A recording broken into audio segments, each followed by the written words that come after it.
of course, we have to do a back row POV of Hyperion. How excited are you? We don't have any glasses. Sorry. No, we don't. Are you excited? I'm excited to see this time. See, yeah, that without the glasses, yes. Yeah. But now we're in the back row, so we're not gonna have the same view though. No. No. I think we're gonna have some more space. Yeah, I think so. There's a lot of people here today. Oh my god, this park is huge. It is huge. We are looking behind us now so you understand what we're doing. Here we go, guys! Hyperion!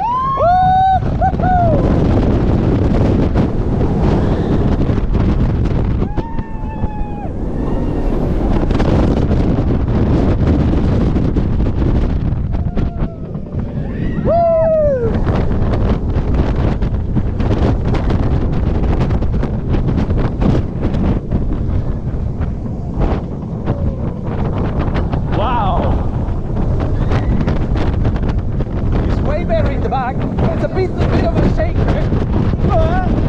Woo!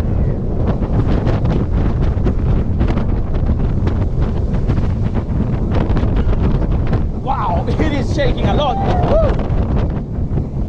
Woo! Wow, we were so lucky with the queue. Did you see the amount of people in the stairs? I think we waited like 10 minutes for this. But now I know what you mean with the shaking. It is shaky. I didn't feel it the first time around. No, it is shaky. I really hope that POV went great. That was a fun ride though. Really fun.